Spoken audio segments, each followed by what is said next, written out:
Hello मेरे प्यारे दोस्तों। यह कहानी मन्नत एक अधूरी ख्वाहिश भाग 54 है। उम्मीद करती हूँ कि आपको मेरी सारी कहानियाँ पसंद आ रही होगी। चलिए हम इस कहानी में आगे बढ़ते हैं। राव के हथियारबंद आदमियों के सामने किंग के खुफिया ट्रेंड किए हुए लोग पहले से पोजीशन में थे। अड्डे के हर कोने में अब यह घात नहीं था, यह जाल था और राव उस जाल के ठीक बीच में खड़ा था। वेदांश तिरछी मुस्कान मुस्कुराते हुए कहा, राव, जब किंग का खेल शुरू होता है तो फिर असली मजा भी आता है। सुनते ही राव की भवें सिकुड़ गई और अभी उसकी मुस्कान पूरी तरह फीकी भी नहीं पड़ी थी कि अचानक धड़ाम अड्डे की लाइट्स एक एक करके बुझने लगी। चारों तरफ अंधेरा, सिर्फ इमरजेंसी रेड लाइट्स टिमटिमाने लगी। राव का माथा तन गया। यह क्या? उसकी बात पूरी भी नहीं हुई थी। टक टक टक छत से कुछ गिरने की आवाज आई। अगले ही पल चारों तरफ धुएं के गोले फूट पड़े। पूरा हॉल सफेद धुएं में डूब गया। कवर लो, राव के आदमी चिल्लाए, लेकिन तब तक देर हो चुकी थी। धुएं के बीच से साइलेंसर वाली गोलियों की ठंडी आवाजें गूंजने लगी। एक एक करके राव के हथियारबंद आदमी जमीन पर गिरने लगे। किसी को दिख ही नहीं रहा था कि हमला कहां से हो रहा है। राव कुर्सी से उठ खड़ा हुआ।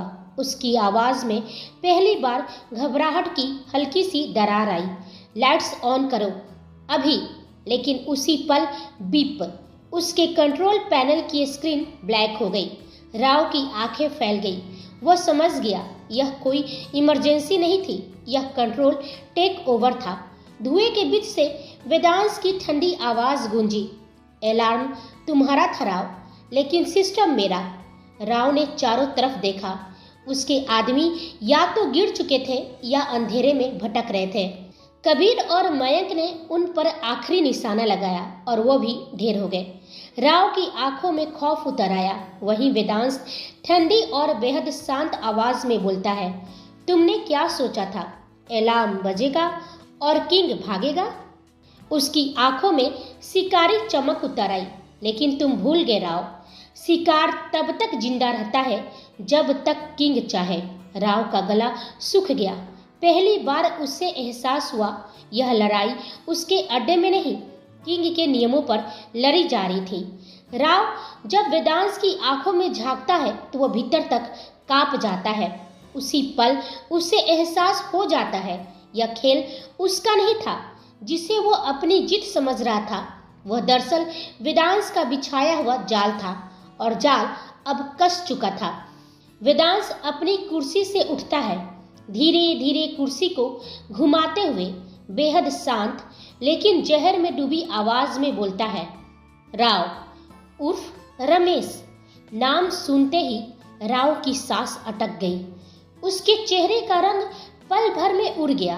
वेदांश एक एक शब्द पर जोर देते हुए आगे बढ़ता है, तुम्हें क्या लगा था कि तुम रमेश बनकर मेरा बॉडीगार्ड बन जाओगे, मेरे सामने रहोगे और मैं तुम्हें पहचान नहीं पाऊंगा?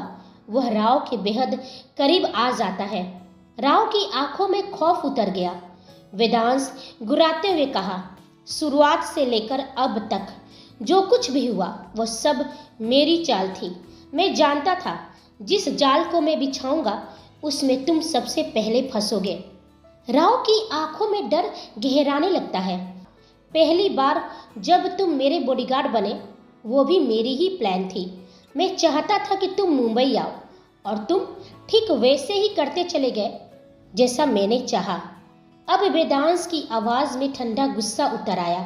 तुम्हें पहचान कर भी मैं अनजान बना रहा क्योंकि मुझे तुम्हारी जुबान खोलनी थी। आयुष, हॉस्पिटल, जैस्मिन, मिस मन्नत और कियारा, अब तक जो कुछ भी हुआ सब मेरी चाल थी। वो दांत भींचते हुए कहता है, तुम्हें क्या लगा किंग अपनी क्वीन को बचाना नहीं जानता? राव की सांसें तेज हो गई। यह भी मेरी ही चाल थी कि तुम मिस मन्नत को यहाँ तक लेकर आओ।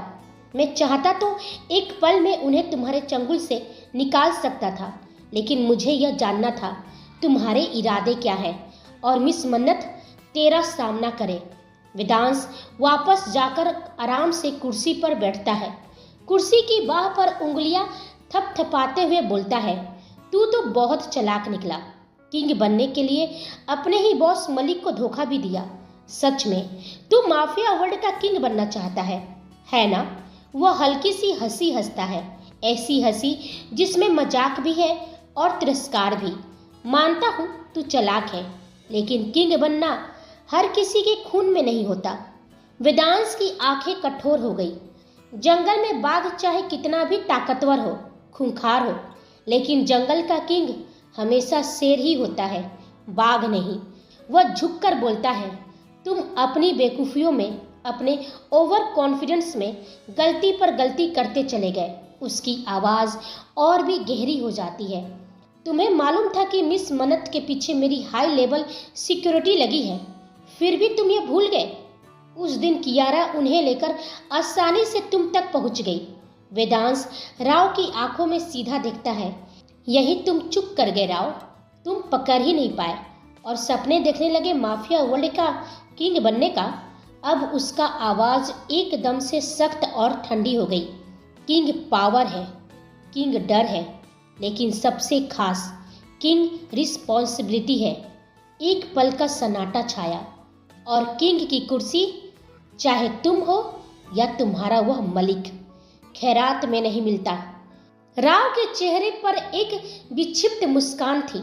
वह जानता था कि वह हार चुका है, इसलिए अब वह वेदांश को मानसिक चोट पहुंचाना चाहता था। उसने तंज कसा, काली दुनिया के बादशाह वेदांश राठौर, माना तू यहाँ तक पहुंच आया, लेकिन चाह कर भी अपनी मन्नत को नहीं ढूंढ पाएगा। राव की आंखों में एक पागलपन भरा सुकून था। मुझे मार दो वेदांश, लेकिन मेरी मौत के बाद मन्नत उस अंधेरी कोठरी में ही दम तोड़ देगी। मैंने उसे ऐसी जगह कैद किया है जहां तुम्हारा नाम, तुम्हारी ताकत और तुम्हारी हैसियत सब बेमानी है। उस दरवाजे को पार करना नामुमकिन है।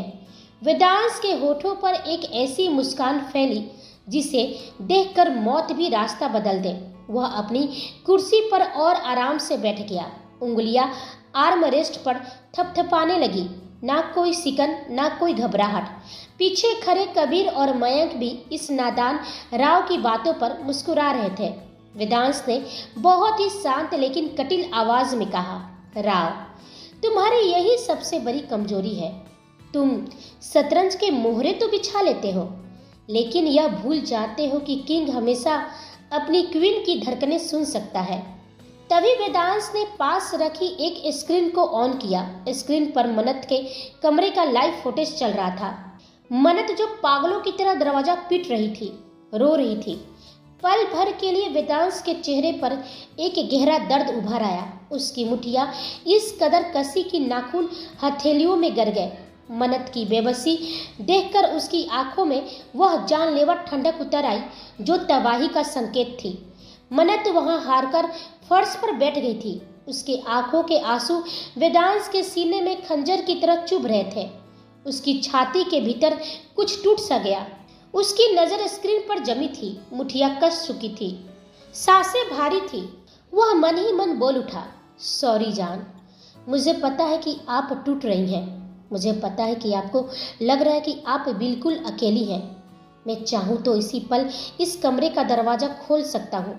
1 मिनट में राव की पूरी दुनिया तबाह कर सकता हूँ, लेकिन मैं ऐसा नहीं कर सकता, क्योंकि मैं नहीं चाहता कि आप यह सच कभी जाने कि आपका वी ही वह खूंखार किंग है जिससे पूरी दुनिया कांपती है। आप इस सच को बर्दाश्त नहीं कर पाएंगी। मैं आपकी नज़र में आपका वी बनकर ही रहना चाहता हूँ। मैं नहीं चाहता कि आप मुझे उस रूप में देखें जिससे जानना आप सह नहीं पाएंगी। आपको दर्द में देखना मुझे अंदर से चिढ़ रहा है। यह दर्द कितना भारी है यह सिर्फ मैं जानता हूँ, लेकिन कभी कभी दर्द ही हमारी सबसे प्यारी दुनिया की मरहम बनता है। यह टूटन आपको कमज़ोर नहीं करेगा, यह आपको वह बनाएगी जो आने वाले वक्त में किसी भी सच्चाई के सामने झुकने नहीं देगा। वेदांश ने गहरी सांस ली, खुद को संभाला, अपनी नजरें स्क्रीन से हटाई और खुद से कहा, थोड़ा और सब्र जान, आपका वी बहुत पास है, लेकिन अभी नहीं। पहले इस अंधेरे को पूरी तरह ढह जाने दो। वेदांश ने खुद को संभाला और राव की आंखों में मौत बनकर झांका। वहीं राव का चेहरा अब पत्थर का हो चुका था। वहीं वेदांश की आवाज अब बर्फीली और जानलेवा थी। तुझे क्या लगा राव? तूने जिस लोहे के दरवाजे को अपनी जीत का किला समझा है, वह मेरे लिए महज कागज का एक टुकड़ा है जिसे मैं जब चाहूं अपनी फूंक से ढा सकता हूं। राव का चेहरा पूरी तरह सफेद पड़ चुका था। उसके दिमाग में तेजी से घोड़े दौड़ रहे थे। कोई रास्ता, कोई चाल, कोई आखिरी दाव। वह किंग की दहशत को बहुत अच्छे से जानता था। अचानक वह जोर जोर से हंसने लगा, एक ऐसी हंसी जो उसकी मजबूरी और डर को छुपाने की नाकाम कोशिश में थी। वेदांश की आंखें सिकुड़ गई। राव हंसते हंसते बोला, मान लिया किंग, तू अपनी क्वीन तक पहुंच भी जाएगा, उसे यहाँ से बचा भी लेगा। फिर उसकी आवाज में जहर घुल गया। लेकिन उस राज का क्या, उस मैसेज का क्या जिसे बेचारी आलिया तुझ तक पहुंचाना चाहती थी? वह एक पल रुका, जानबूझकर। जिस राज को पहुंचाने के लिए आलिया ने अपनी जान तक दे दी। उसकी आंखों में पागलपन एक बार फिर उतर आया। और तेरी मन्नत, उसने तो तुम तक पहुंचने के लिए मेरे सामने, उससे पहले कि वो आगे कुछ कह पाता, वेदांश की ठंडी आवाज पूरे कमरे में गूंज उठी, चुप। इतनी खौफनाक आवाज थी कि राव के गले में शब्द अटक कर रह गए। वेदांश की आंखों में खून उतर आया था। वहीं कबीर और मैक अपनी मुठ्ठियां कस चुके थे। अगले ही पल वेदांश बिजली की फुर्ती से आगे बढ़ा और राव का गला कसकर पकड़ लिया। राव छटपटाने लगा, सांस उखड़ने लगी, लेकिन उसके चेहरे पर अभी भी वही विक्षिप्त मुस्कान थी। वह टूटी हुई सांसों के बीच बोला, किंग, तुझसे सच बर्दाश्त नहीं हो रहा है ना? वेदांश के हाथ और कस गए। खैर, राव ने पूरी ताकत लगाकर शब्द निकाले, अगर तू चाहता है कि वह मैसेज जो तेरी मन्नत ने मुझे सौंपा था वह तू जाने, तुझे मेरे साथ एक आखिरी डील करनी होगी। वेदांश की उंगलियां राव की गर्दन पर जमी थी। एक पल ऐसा था जहां वह चाहे तो सिर्फ एक झटके में सब खत्म कर सकता था, लेकिन उसने हाथ ढीले नहीं किए। उसकी आवाज बेहद धीमी थी, खतरनाक हद तक शांत। तू एक बात भूल रहा है राव, किंग सौदा नहीं करता। वह झुककर उसके कान के पास बोला, किंग सिर्फ सजा देता है। राव की मुस्कान फिर से डगमगा गई। वेदांश ने एक झटके में राव को नीचे पटका। वह फर्श पर गिरा हुआ अपनी जान बचाने के लिए बुरी तरह खांस रहा था, हवा के लिए तड़प रहा था, लेकिन वेदांश की शिकारी नजरें उस पर जमी हुई थी। उसके चेहरे पर एक डरावना सुकून था। वह बेहद शांत आवाज में बोला, चल राव, तेरी यह इच्छा भी मैं पूरी कर देता हूँ। तू किसी मैसेज की बात कर रहा था ना, उस राज की जो आलिया मुझ तक पहुँचाना चाहती थी, वही राज जो उसने मिस मन्नत को सौंपा था और मिस मन्नत ने कियारा और जैस्मिन के जान के बदले तुझे थमा दिया। वेदांश की बात सुनते ही राव का खांसना रुक गया। वह पत्थर की तरह जम गया और फटी आंखों से वेदांश को देखने लगा। उसकी समझ में नहीं आ रहा था कि उसे इस बारे में कैसे पता चला। वहीं वेदांश के चेहरे पर अब एक रहस्यमयी मुस्कान थी जो किसी गहरे राज की तरफ इशारा कर रही थी। उसने अपनी जेब में हाथ डाला और राव की तरफ झुककर बोला, तू उसी लॉकेट की बात तो नहीं कर रहा है ना, जिससे तू अपनी जीत का इनाम समझकर अपनी छाती से लगाए बैठा है? लॉकेट का नाम सुनते ही राव के चेहरे की बची कुची रंगत भी उड़ गई। उसे काटो तो खून नहीं, वह हकलाते हुए बोला, क्या तुम उस मैसेज के बारे में पहले से जानते हो? वेदांश ने एक सर्द आह भरी और अपनी आवाज को और भी गहरा करते हुए कहा, राव, तूने मिस मन्नत की मासूमियत देखी है, उनकी बुद्धिमानी नहीं। जरा उस लॉकेट को निकाल और उसे खोलकर देख तो सही।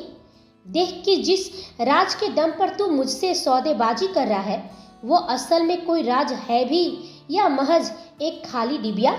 वेदांश की बात सुनकर राव के माथे पर पसीना आ गया। उसका दिल बैठने लगा। घबराकर उसने झट से अपनी जेब से वो लॉकेट निकाला।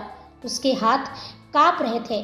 उसने लॉकेट को खोलने की कोशिश की, एक बार, दो बार, और जैसे ही लॉकेट खुला, राव की दुनिया उजड़ गई।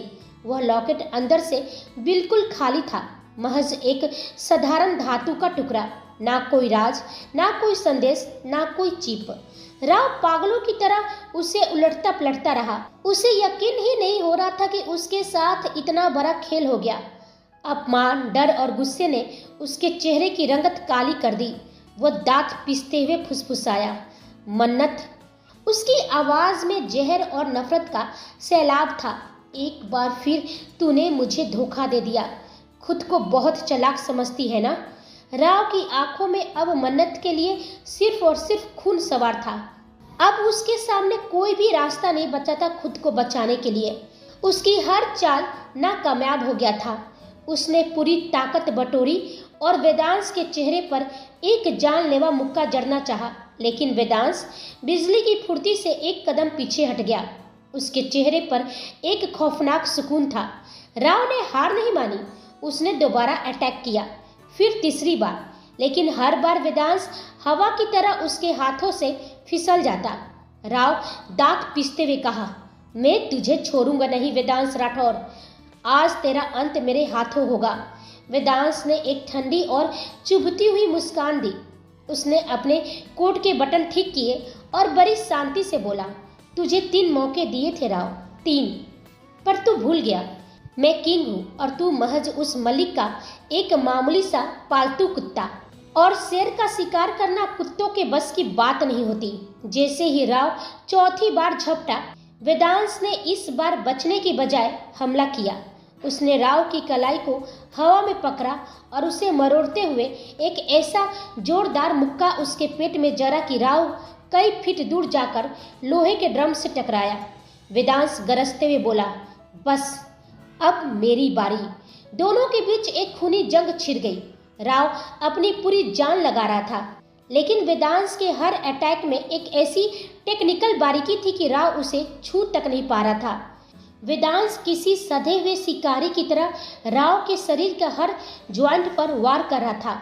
वह जैसे जैसे राव पर मुक्के बरसा रहा था, वैसे वैसे उसके जहन में एक एक कर बीते हुए सारे सीन घूमते चले गए। यह लड़ाई सिर्फ ताकत की नहीं थी, यह उस रणनीति का अंजाम थी जिसे उसने बहुत पहले बेहद ठंडे दिमाग से रचा था। उसे वो पल याद आया जब उसने कियारा को आखिरी मौका दिया था। वेदांश की आवाज़ सख्त थी, बिना किसी इमोशन के वह बोला, कियारा, यह आखिरी मौका है। इस बार तुम वही करोगी जो मैं कह रहा हूँ। तुम मिस मन्नत को राव के पास ले जाओगी, जैस्मिन का सहारा लेकर, ठीक वैसे ही जैसे राव चाहता है। कियारा तो पहले हैरान रह गई। उसे विश्वास ही नहीं हो रहा था कि वेदांश मन्नत को राव के पास ले जाने की बात कह रहा है। फिर वेदांश ने एक पल भी रुके बिना आगे कहा, राव ने जैस्मिन का नाम यूं ही नहीं लिया है। वह उसे शेखावत मेंशन से बाहर निकालना चाहता है। और एक बात साफ समझ लो, वह न उसे छोड़ेगा न तुम्हें। उसकी आंखों में चेतावनी साफ थी। यह गलतफहमी मत पालना कि उसका काम करके तुम बच जाओगी। वो घटिया है, बेहद घटिया। फिर उसकी आवाज़ थोड़ी नर्म हुई, लेकिन चेतावनी अब भी उतनी ही गहरी थी। इसलिए मैं तुम्हें सुधरने का एक मौका दे रहा हूँ। कियारा कुछ पल चुप रही, फिर हिचकिचाते हुए बोली, लेकिन वेद, ये सब करने की क्या ज़रूरत है?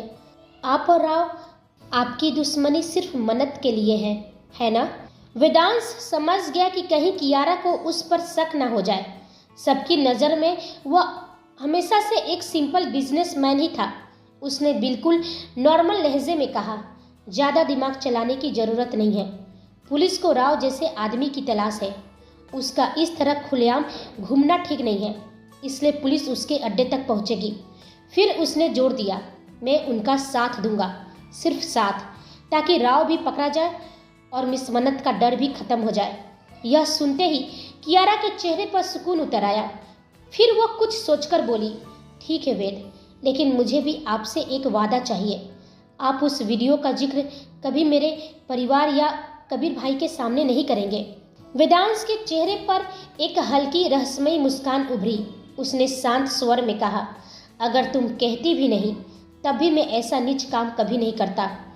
उस दिन के बाद सब कुछ ठीक वैसा ही हुआ जैसा वेदांश ने प्लान किया था। कियारा ने वही किया जो उससे कहा गया था, लेकिन राव को क्या पता था कि कियारा के कपड़ों में पहले से ही वेदांश ने ट्रैकर फिट करवा दिया था। जहां जहां मन्नत को ले जाया गया, हर पल उसकी लोकेशन वेदांश के पास थी। उसे वह भी पल याद आया जब फार्म हाउस में वह मन्नत से गले मिला था। उस एक छोटे से आलिंगन में ही उसने चुपचाप मन्नत पर माइक्रो ट्रैकर लगा दिया था। वह जानता था कि मन्नत उसे कभी सच नहीं बताएगी। मन्नत कहाँ जाएगी, किस रास्ते से जाएगी, अब सब कुछ उसके कंट्रोल में था। असल में शुरुआत से ही पूरी बाजी उसी के हाथ में थी। इसी सोच के साथ वेदांश ने राव पर एक और जोरदार वार किया। वहीं दूसरी तरफ मयंक और कबीर हाथ बांधे आराम से इस मंजर का लुत्फ उठा रहे थे। तभी मयंक उबासी लेते हुए कहा, अरे यार वेद, जल्दी खत्म करना, यहाँ बारूद की गंध से दम घुट रहा है मेरा। इसे और कितना नचाएगा। वेदांश ने राव की गर्दन दबोच रखी थी। उसने मुड़कर एक हल्की सी मुस्कान मयंक को दी। मजे ले मयंक, ऐसी लाइव फाइटिंग फिर कभी देखने को नहीं मिलेगी। इस चूहे को भी तो पता चले कि इसने किसका सुकून छीना है। कबीर बोला, तो ठीक है वेद, तुम इस कचरे को साफ करो, हम कियारा और जैस्मिन को सुरक्षित बाहर निकालते हैं। और हाँ, मनु की फिक्र मत करना, हमारे कमांडो उस कमरे के आसपास ही हैं। इतना कहकर मयंक और कबीर जैस्मिन और कियारा के कमरे की ओर बढ़ गए। राव के मुंह से लगातार खून की उल्टियां हो रही थी। हर सांस उसके लिए सजा बन चुकी थी। उसी पल वह समझ गया, वह ऐसे जाल में फंस चुका है जिसे अब खुद खुदा भी नहीं काट सकता। फिर भी मरने से पहले आखिरी वार करना राव की फितरत थी। उसके होठों पर एक कुटिल जहरीली मुस्कान उभरी। खून से सने होठों के बीच में उसकी आवाज निकली, किंग, जानता हूं अब मैं बच नहीं सकता और तू भी मुझे इतनी आसानी से मौत नहीं देगा। वह खून थूकते हुए हंसा, लेकिन मैं भी तुझे सुकून से जीने नहीं दूंगा। वह वेदांश की आंखों में घूरते हुए बोला, तेरी कमजोरी वह मन्नत है ना? जब वही नहीं रहेगी तो तू कैसे जिएगा किंग? वेदांश कुछ समझ पाता उससे पहले ही राव ने अपनी कलाई पर बंधी घड़ी में एक बटन दबा दिया। अचानक सामने लगी स्क्रीन ऑन हो गई। Live footage. मन्नत का कमरा चारों तरफ से पूरी तरह सील। वह दरवाजे के पास खड़ी थी और दरवाजा खोलने की नाकाम कोशिश कर रही थी। तभी कमरे में धीरे धीरे हल्का सफेद धुआं भरने लगा। मन्नत की सांसें तेज हो गई। वह जोर जोर से चिल्लाने लगी और वहीं राव जोर जोर से हंस पड़ा। बोल किंग, अपनी क्वीन को इस जहर से कैसे बचाएगा? उसकी आवाज और भी जहरीली हो गई। 15 मिनट, सिर्फ 15 मिनट है, मन्नत दम तोड़ देगी। यह देखते ही वेदांश का चेहरा पूरी तरह सख्त और डरावना हो गया। उसकी आंखों में अब सिर्फ तबाही थी। उसने आखिरी बार पूरी ताकत से राव के जबड़े पर मुक्का मारा। एक भयानक आवाज के साथ राव का खून उछलकर वेदांश के जूते पर गिर पड़ा। वेदांश ने ठंडे स्वर में अपने आदमियों से कहा, ये मरना नहीं चाहिए। उसके आदमी तुरंत राव को काबू में लेने के लिए झपट पड़े और वेदांश बिना पीछे देखे सीधे उस खुफिया कमरे की ओर बढ़ गया, जहां मन्नत का कमरा धीरे धीरे धुएं से भरता जा रहा था और समय तेजी से खत्म हो रहे थे। वेदांश के जूते गलियारे की जमीन को चीरते हुए आगे बढ़ रहे थे। स्क्रीन पर जो मंजर उसने देखा था वह उसके दिमाग में हथौड़े की तरह बज रहा था। मन्नत का वह चेहरा जो अब धीरे धीरे नीला पड़ रहा था। वह मन ही मन कहा, जान प्लीज हारना मत, बस एक पल और आपका वी पहुंच रहा है। उधर कमरे के अंदर जहरीला धुआं अब मन्नत के गले तक पहुंच चुका था। उसे ऐसा लग रहा था जैसे कोई उसके फेफड़े में पिघला हुआ शीशा डाल रहा हो। वह फर्श पर गिर पड़ी। धुंधली आंखों से उसने उस बंद दरवाजे को देखा। वह सिसकते हुए बोली, वी आप कहाँ हैं? आई एम सॉरी, मुझे आपसे दूर नहीं आना चाहिए था। क्या मैं दोबारा कभी आपको देख नहीं पाऊंगी? तभी दरवाजे के बाहर धमाका हुआ। वेदांश वहां पहुंच चुका था। मयंक और कबीर भी जल्दी से वहां आ पहुंचे। उन तीनों ने देखा कि दरवाजा साधारण नहीं था। यह एक बायोमेट्रिक लॉक था जो जहर फैलने के बाद से पूरी तरह से बंद हो गया था। तभी कबीर बोला, वेद, ये हाथ से नहीं टूटेगा, इसका सिस्टम हैक करना होगा, लेकिन उसमें 20 मिनट लगेंगे। वेदांश गरजते हुए बोला, हमारे पास 20 मिनट नहीं है कबीर, जान के पास सिर्फ 10 मिनट बचे हैं। वेदांश की आंखें खून की तरह लाल हो गई। उसने अपनी गन निकाली और लॉक के पैनल पर गोलियां बरसा दी, लेकिन वह बुलेट प्रूफ था। उसकी बेबसी अब पागलपन में बदल रही थी। उसने पूरी ताकत से उस लोहे के दरवाजे पर कंधा मारा। धड़ाम। अंदर मन्नत ने वो आवाज सुनी। उसकी चेतना उसे छोड़ रही थी, लेकिन उस आवाज ने उसकी डूबती सांसों को एक उम्मीद दी। उसने अपना कांपता हुआ हाथ दरवाजे की ओर बढ़ाया।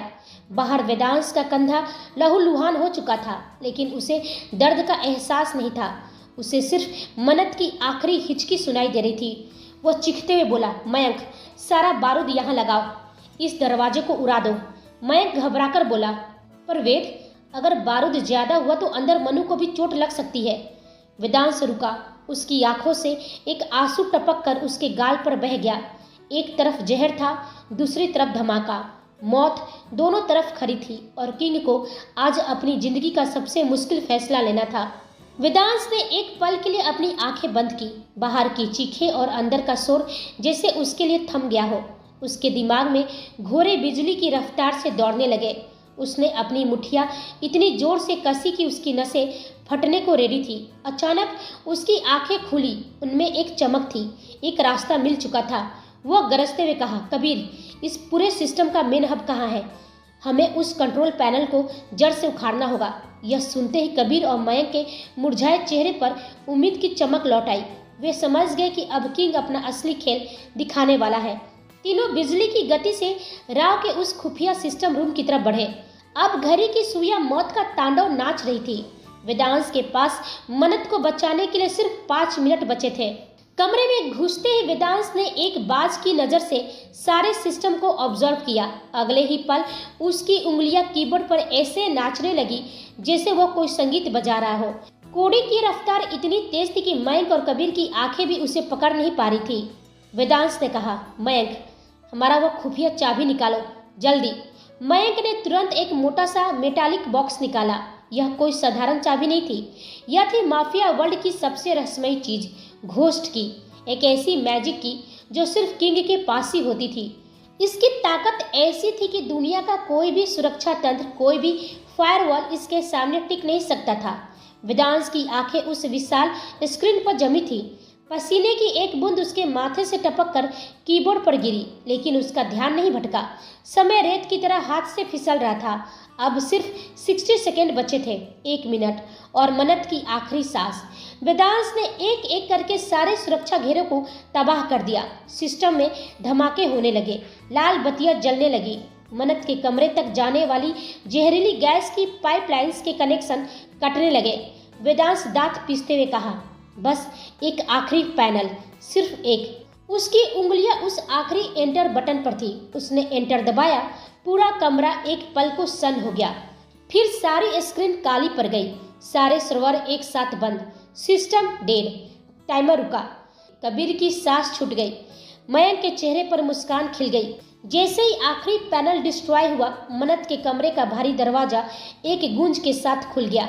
जहरीली गैस अब एक सफेद गुब्बारे की तरह पूरे अड्डे के गलियारों में फैलने लगी थी। हर तरफ सायरन बज रहे थे, मानो मौत खुद अपना ऐलान कर रही हो। वेदांश की आंखों में आंसू चमक उठे। ये आंसू डर के नहीं, बल्कि अपनी मन्नत को खोने की उस दहला देने वाली कसमसाहट के थे, जो अब राहत में बदल रही थी। उसने एक लंबी और गहरी सांस ली और बिना अपनी जान की परवाह किए उस जहरीली धुंध को चीरते हुए मन्नत के कमरे की तरफ दौड़ा। वेदांश गरजते हुए बोला, मयंक, कबीर, सबको यहाँ से बाहर निकालो, खाली करो। गैस पूरे अड्डे में फैल रही है। मैं मिस मन्नत को लेकर आता हूँ, जाओ। मयंक और कबीर ने एक दूसरे को देखा और तुरंत कमांडोज को बाहर निकालने के लिए मुड़े। उन्हें मालूम था कि इस वक्त वेदांश को रोकना नामुमकिन है। वहीं वेदांश मन्नत के कमरे में दाखिल हुआ। वहां धुआं इतना घना था कि सांस लेना दूभर था। जमीन पर मन्नत बेजान पड़ी थी।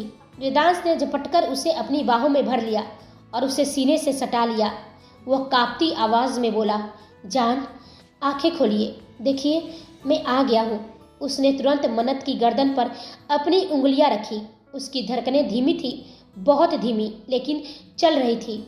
उसकी सांसें एक ठंडी लहर की तरह वेदांश को महसूस हुई। वह बेहोश जरूर थी लेकिन अब वह सुरक्षित थी। वेदांश ने राहत की एक ऐसी सांस ली जैसे उसे उसकी खोई हुई दुनिया वापस मिल गई हो। उसने मन्नत को अपनी मजबूत गोद में उठाया। वही मन्नत का सिर उसके कंधे पर ढलका हुआ था।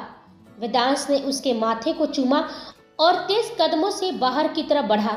अड्डे की छतें गिर रही थी, गैस का दबाव बढ़ रहा था, लेकिन वेदांश के चेहरे पर अब एक अजीब सा सुकून था। उसे दुनिया की परवाह नहीं थी, क्योंकि उसकी दुनिया अब उसकी बाहों में थी और पीछे राव का अड्डा धीरे धीरे धुएं में डूब रहा था और सामने वेदांश अपनी क्वीन को सीने से लगाए मौत के मुंह से बाहर निकल रहा था। लेकिन यह अंत नहीं था, क्योंकि अब भी राव जिंदा था और किंग अधूरा इंसाफ कभी छोड़ता नहीं। वेदांश ने मन्नत को मौत के मुंह से तो बाहर निकाल लिया था, लेकिन क्या खतरे टल गए हैं? क्या होगा कहानी में आगे? क्या अधमरी हालत में पड़ा राव वेदांश को मास्टरमाइंड मलिक का पता बताएगा? और वह लॉकेट, क्या वेदांश को आलिया का वह गुप्त मैसेज मिल चुका है? आखिर ऐसा क्या लिखा है उस पैगाम में जिसने आलिया की जान तक ले ली और मन्नत को इस मौत के खेल में धकेल दिया था? क्या वेदांश और मन्नत की हैप्पी लव स्टोरी अब सुकून से आगे बढ़ेगी या फिर ये खामोशी किसी बड़े तूफान का संकेत है? क्या कहानी में आने वाला है सीजन 2 जो शुरू करेगा एक नई और खौफनाक दास्तान? इन सभी सवालों के जवाब जानने के लिए जुड़े रहिए हमारे साथ। अगर आपको मन्नत और वेदांश की यह कहानी पसंद आई हो तो वीडियो को लाइक करें, अपने दोस्तों के साथ शेयर करें और कमेंट में अपनी राय जरूर दें। और हाँ, हमारे चैनल को सब्सक्राइब करना बिल्कुल ना भूलें ताकि आप अगला बड़ा धमाका मिस ना कर सकें। आप सभी को मेरी कहानी सुनने के लिए तहे दिल से धन्यवाद। तो फिर मिलते हैं अगले रोमांचक भाग में।